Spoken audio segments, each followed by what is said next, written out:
ಒಬ್ಬ ರಾಜ ಇರ್ತಾನೆ, ಅವನ ಹತ್ರ ತುಂಬ ದೊಡ್ಡ ಸೈನ್ಯ ಇರುತ್ತೆ. ಆ ಸೈನ್ಯದಲ್ಲಿ ಒಂದು ಆನೆ ಇರುತ್ತೆ. ಆ ಆನೆ ಕಂಡ್ರೆ ರಾಜನಿಗೆ ತುಂಬ ಪ್ರೀತಿ.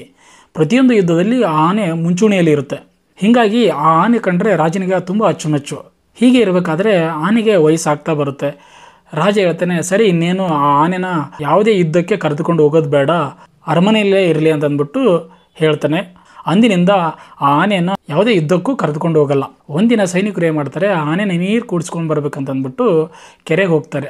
ಆ ಟೈಮಲ್ಲಿ ಆನೆ ಆ ಕೆರೆಯಲ್ಲಿ ಸಿಗೋಕೊಂಡ್ಬಿಡುತ್ತೆ.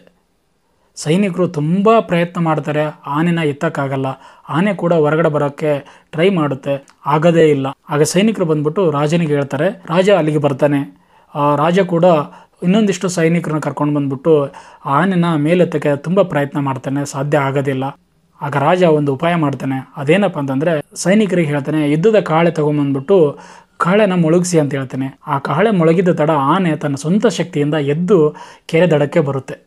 ಈ ಕಥೆಯಿಂದ ತಿಳಿದು ಬರೋದು ಏನಂತಂದರೆ, ನಮ್ಮ ಜೀವನದಲ್ಲಿ ನಾವು ಏನಾದರೂ ಸಾಧನೆ ಮಾಡಬೇಕಂತಂದರೆ ನಮ್ಮದೇ ಆದ ಒಂದು ಟ್ರಿಗರಿಂಗ್ ಪಾಯಿಂಟ್ ಬೇಕಾಗುತ್ತೆ. ಆನೆಗೆ ಇಲ್ಲಿ ಕಾಳೆ ಮೊಳಗಿದ್ದ ತಡ ತನ್ನ ಜವಾಬ್ದಾರಿ ನೆನಪಾಗುತ್ತೆ. ಅಂದರೆ ಯುದ್ಧಕ್ಕೆ ನಾವು ಹೊರಡಲೇಬೇಕಂತಂದ್ಬಿಟ್ಟು ಜವಾಬ್ದಾರಿ ನೆನಪಾಗುತ್ತೆ.